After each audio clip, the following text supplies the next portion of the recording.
ಗೃಹಲಕ್ಷ್ಮಿ ಯೋಜನೆಯ 16 ಮತ್ತು 17, 18ನೇ ಕಂತಿನ ಗೃಹಲಕ್ಷ್ಮಿ ಯೋಜನೆಯ ಹೊಸ ಅಪ್ಡೇಟು, ಜೊತೆಗೆ ಅನ್ನಭಾಗ್ಯ ಯೋಜನೆಯ ಡಿಬಿಟಿ ಹಣ ಯಾವ ತಿಂಗಳದ್ದು ಬಂದಿದೆ ಅನ್ನೋದ್ರ ಬಗ್ಗೆ ನಾನು ನಿಮಗೆ ಇಲ್ಲಿ ಈ ಒಂದು ವಿಡಿಯೋದಲ್ಲಿ ವಿತ್ ಪ್ರೂಫ್ ಸಮೇತ ಮಾಹಿತಿನ ತಿಳಿಸ್ಕೊಡ್ತೇನೆ, ಸರಿನಾ? ಈ ಒಂದು ವಿಡಿಯೋದಲ್ಲಿ 3 ಕಂತಿನ ಗೃಹಲಕ್ಷ್ಮಿ ಯೋಜನೆಯ ಅಪ್ಡೇಟಿಗೆ ಸ್ವಾಗತ ತಮಗೆಲ್ಲರಿಗೂ.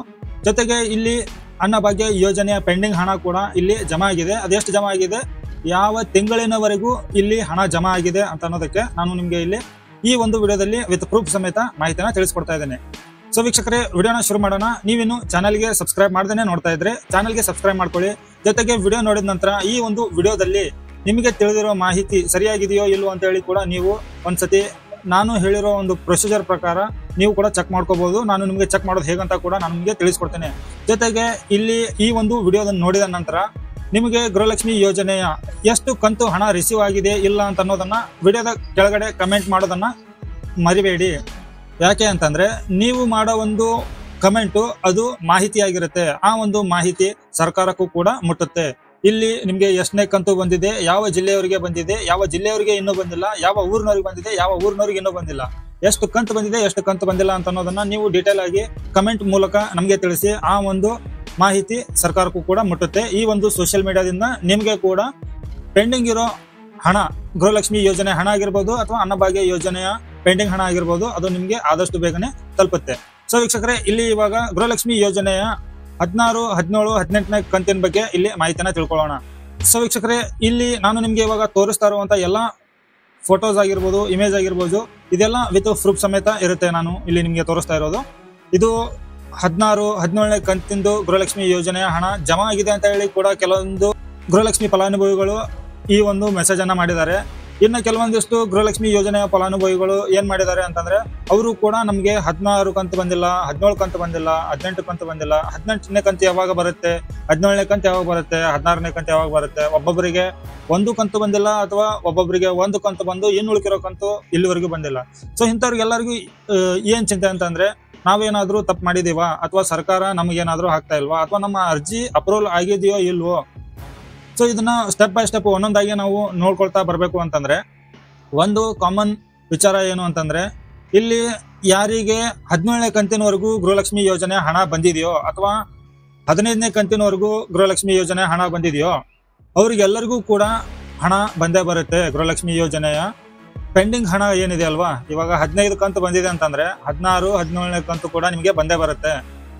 ಇನ್ನು 17ನೇ ಕಂತು ಬಂದಿದೆ ಅಂತಂದ್ರೆ 18ನೇ ಕಂತು ಕೂಡ ನಿಮ್ಗೆ ಬಂದೇ ಬರುತ್ತೆ. ಇಲ್ಲಿ ಬರ್ದೇ ಇರೋರು ಮಾತ್ರ ವಿಚಾರ ಮಾಡ್ಬೇಕಾ ಹೊರತು ಬಂದವರು ವಿಚಾರ ಮಾಡೋದು ಅವಶ್ಯಕತೆ ಇಲ್ಲ ವೀಕ್ಷಕರೇ. ಯಾಕಂತಂದ್ರೆ ಇಲ್ಲಿ ತಡ ಆಗಿ ಬರ್ತಾ ಇರುತ್ತೆ. ಯಾಕೆಂತಂದ್ರೆ ಗೃಹಲಕ್ಷ್ಮಿ ಯೋಜನೆಯ ಹಣ ಏನ್ ಹಾಕ್ತಾರಲ್ವಾ ಡಿಬಿಟಿ ಮುಖಾಂತರ, ಅವರ ಒಂದು ಪ್ರೊಸೀಜರ್ ಪ್ರಕಾರ ದಿನಕ್ಕೆ ಇಷ್ಟೇ ಫಲಾನುಭವಿಗಳಿಗೆ ಹಾಕ್ಬೇಕು, ಇಷ್ಟೇ ಫಲಾನುಭವಿಗಳಿಗೆ ಹಣವನ್ನ ರಿಲೀಸ್ ಮಾಡ್ಬೇಕು ಅಂತ ಹೇಳಿ ಬ್ಯಾಂಕಿನ ಒಂದು RBI ರೂಲ್ಸ್ ಪ್ರಕಾರ ಅವರ ಒಂದು ಪ್ರೊಸೀಜರ್ ಪ್ರಕಾರ ನಿಮ್ಗೆ ಡಿಬಿಟಿ ಹಣವನ್ನ ಮೂವ್ ಮಾಡ್ತಾ ಇರ್ತಾರೆ. ಸೊ ವೀಕ್ಷಕರೇ, ಇದರಲ್ಲಿ ಯಾವುದೇ ತರ ಒಂದು ಡೌಟ್ ಇಟ್ಕೋಬೇಡಿ. ಆದ್ರೆ ಇಲ್ಲಿ ವಿಚಾರ ಮಾಡ್ಬೇಕಾದಂತ ವ್ಯಕ್ತಿಗಳು ಯಾರು ಅಂತಂದ್ರೆ, 1ನೇ ಕಂತು ರಿಸೀವ್ ಮಾಡ್ಕೊಂಡಿರ್ತಾರೆ ಅಥವಾ 2ನೇ ಕಂತು ರಿಸೀವ್ ಮಾಡ್ಕೊಂಡಿರ್ತಾರೆ ಅಥವಾ 3ನೇ ಕಂತು ರಿಸೀವ್ ಮಾಡ್ಕೊಂಡಿರ್ತಾರೆ. ಸೊ ಗೃಹಲಕ್ಷ್ಮಿ ಯೋಜನೆಯಲ್ಲಿ ಇಂಥ 3 ಅಥವಾ 1 ಕಂತನ್ನ ರಿಸೀವ್ ಮಾಡ್ಕೊಂಡಿರೋರು ಮಾತ್ರ ಇಲ್ಲಿ ವಿಚಾರ ಮಾಡ್ತಕ್ಕದ್ದು.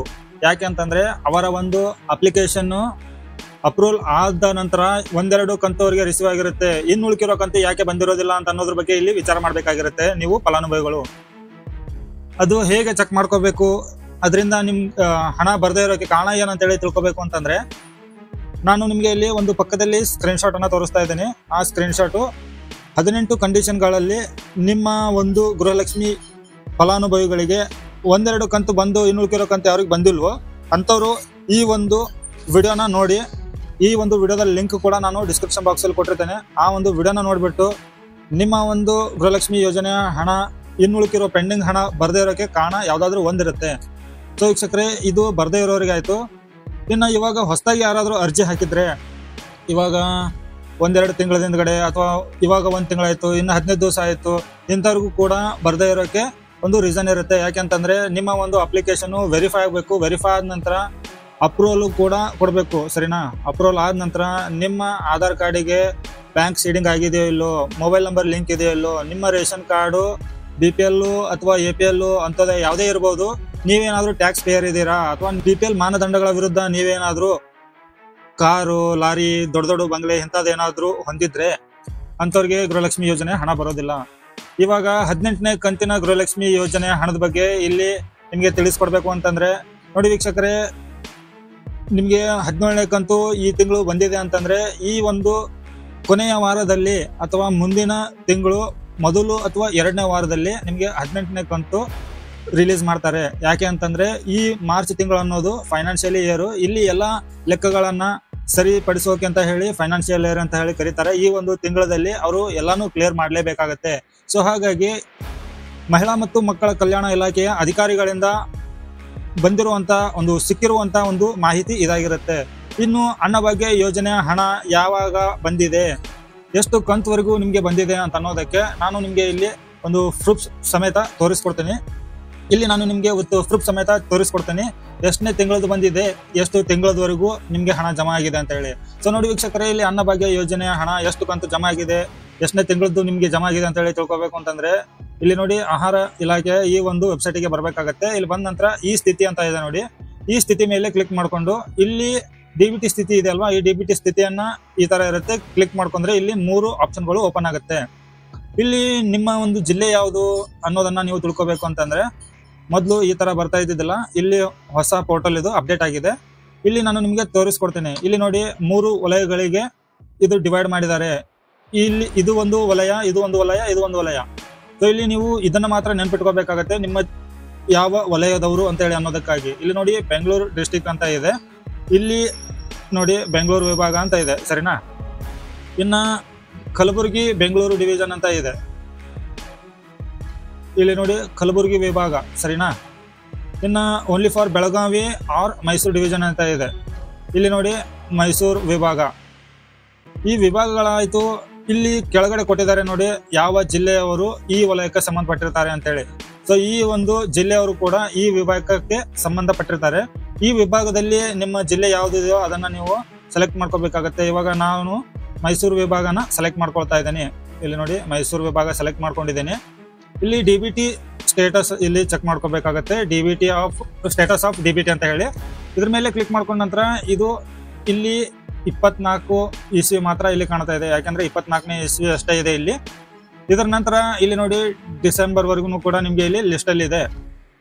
ಸೊ ಇವಾಗ ನಾನು ನಿಮ್ಗೆ ಇಲ್ಲಿ ಡಿಸೆಂಬರ್ದು ಡೇಟನ್ನ ತೋರಿಸ್ಬೇಕು, ಹಾಗಾಗಿ ಡಿಸೆಂಬರ್ ಅನ್ನ ಸೆಲೆಕ್ಟ್ ಮಾಡ್ಕೊಂಡಿದ್ದೇನೆ. ನಂಬರ್ ಹಾಕ್ಬಿಟ್ಟು ಇಲ್ಲಿ ಕಾಣ್ತಾ ಇರುವಂತ ಒಂದು ಕ್ಯಾಪ್ಚನ್ ಕರೆಕ್ಟ್ ಆಗಿ ಹಾಕಿದ ನಂತರ ಗೋ ಮೇಲೆ ಕ್ಲಿಕ್ ಮಾಡ್ಕೊಳ್ಳಿ.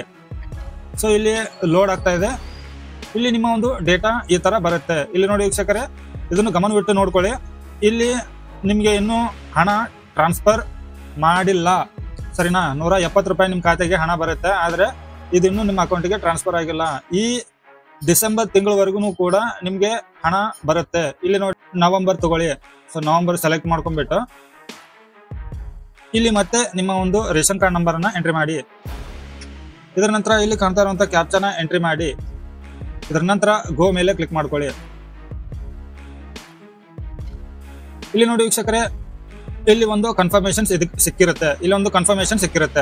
ಇಲ್ಲಿ ನೋಡಿ ರೇಷನ್ ಕಾರ್ಡ್ ನಂಬರ್ ಇದೆ, ಯಾರ ಕ್ಯಾಂಡಿಡೇಟ್ ಅವರ ಹೆಸರಿದೆ, ಅವರ ಅಕೌಂಟ್ ನಂಬರ್ ಲಾಸ್ಟ್ 4 ನಂಬರ್ ಇದೆ, ಬ್ಯಾಂಕ್ ಹೆಸರಿದೆ, ಅಮೌಂಟ್ ಕ್ರೆಡಿಟ್ ಆಗಿರೋದಕ್ಕೆ ಇಲ್ಲಿ ಡೇಟ್ ಕೂಡ ಕೊಟ್ಟಿದ್ದಾರೆ. ಸೊ ಇದು ರಿಲೀಸ್ ಮಾಡಿರುವಂತ ಡೇಟ್, ಇದು ಹಣ ಬಂದಿರುವಂತ ಡೇಟ್ ಅಲ್ಲ, ರಿಲೀಸ್ ಮಾಡಿರುವಂತ ಡೇಟು. ಈ ಒಂದು ಕ್ಯಾಂಡಿಡೇಟ್ ಯಾರು ಅಂತಂದ್ರೆ ಇದು ನಾನೇ. ನನ್ನ ಒಂದು ಖಾತೆಗೆ ಇಷ್ಟು ಹಣ ಬಂದಿದೆ, ಸರಿನಾ. ಇದು ಹಣ ಯಾವಾಗ ಬಂದಿದೆ ಅಂತ ಹೇಳಿ ಅನ್ನೋಕೆ ನಾನು ಇಲ್ಲಿ ನಿಮ್ಗೆ ಒಂದು ಪ್ರೂಫ್ ಅನ್ನ ತೋರಿಸ್ತಾ ಇದ್ದೀನಿ. ಸೊ ಇದು ಹಣ ನಿಮ್ಗೆ ಯಾವಾಗ ಬಂದಿದೆ ಅಂತ ಅನ್ನೋದಕ್ಕೆ ಇಲ್ಲಿ ಎಸ್ಟರ್ಡೇ ಅಂತ ಹೇಳಿ ಕೊಟ್ಟಿದ್ದಾರೆ ನೋಡಿ. ಎಸ್ಟರ್ಡೇ ಅಂತಂದ್ರೆ ಇವತ್ತು 19ನೇ ತಾರೀಕಿಗೆ ಇದು 170 ರೂಪಾಯಿ ನನಗೆ ಜಮಾ ಆಗಿದೆ. ಇಲ್ಲಿ ನೋಡಿ 19/3/2025. ಸೊ ಇಲ್ಲಿ ನನ್ನ ಒಂದು ಅಕೌಂಟ್ ನಂಬರ್ ಇದೆ, ಇದೆಲ್ಲ ಡಿಟೇಲ್ ಇದೆ. ಸೊ ವೀಕ್ಷಕರೇ, ಇಲ್ಲಿ ನವೆಂಬರ್ ತಿಂಗಳವರೆಗೂ ಕೂಡ ಅನ್ನಭಾಗ್ಯ ಯೋಜನೆಯ ಹಣ ಜಮಾ ಆಗಿದೆ ಅಂತ ಹೇಳಿ ಇಲ್ಲಿ ನಾನು ನಿಮಗೆ ವಿತ್ ಪ್ರೂಫ್ ಸಮೇತ ತೋರಿಸಿದ್ದೀನಿ. ಸೊ ಇದನ್ನ ಬಿಟ್ಟು ಮತ್ತೆ ಇನ್ನು ಏನು ವಿಚಾರ ಮಾಡುವಂತ ಅಗತ್ಯ ಇಲ್ಲ ವೀಕ್ಷಕರೇ. ಇದೇ ತರಾನೇ ನೀವು ಕೂಡ ಈ ಒಂದು ಪೋರ್ಟಲ್ ನಲ್ಲಿ ಎಷ್ಟು ತಿಂಗಳವರೆಗೆ ಹಣವನ್ನ ರಿಸೀವ್ ಮಾಡಿದೆ ಅಥವಾ ಇನ್ನು ಎಷ್ಟು ಹಣ ಪೆಂಡಿಂಗ್ ಇದೆ ಅಂತ ಅನ್ನೋದನ್ನ ನೀವು ಇಲ್ಲಿ ತಿಂಗಳುಗಳನ್ನ ಸೆಲೆಕ್ಟ್ ಮಾಡಿಕೊಂಡು ನಿಮ್ಮ ರೇಷನ್ ಕಾರ್ಡ್ ನಂಬರ್ ಅನ್ನ ಹಾಕಿಬಿಟ್ಟು ನೀವು ಚೆಕ್ ಮಾಡ್ಕೋಬಹುದು. ಸೊ ವೀಕ್ಷಕರೇ, ಇಷ್ಟು ಈ ಒಂದು ವಿಡಿಯೋದಲ್ಲಿ ಮಾಹಿತಿ ಇರುತ್ತೆ. ಈ ಒಂದು ವಿಡಿಯೋದಿಂದ ನಿಮ್ಗೆ ಸಿಕ್ಕಿರೋ ಮಾಹಿತಿ ಸರಿಯಾಗಿ ಅನಿಸಿದ್ರೆ ವಿಡಿಯೋಗೆ ಲೈಕ್ ಕೊಟ್ಟು ಚಾನಲ್ಗೆ ಸಬ್ಸ್ಕ್ರೈಬ್ ಮಾಡಿ, ಆದಷ್ಟು ವಿಡಿಯೋನ ಎಲ್ಲರಿಗೂ ಶೇರ್ ಮಾಡಿ. ಈ ಒಂದು ಮಾಹಿತಿ ಎಲ್ಲರಿಗೂ ಕೂಡ ಅಮೂಲ್ಯವಾಗಿರುತ್ತೆ. ಮತ್ತೆ ಹೊಸ ಮಾಹಿತಿಯೊಂದಿಗೆ ಸಿಗ್ತೀನಿ. ಅಲ್ಲಿವರೆಗೂ ಜೈ ಹಿಂದ್.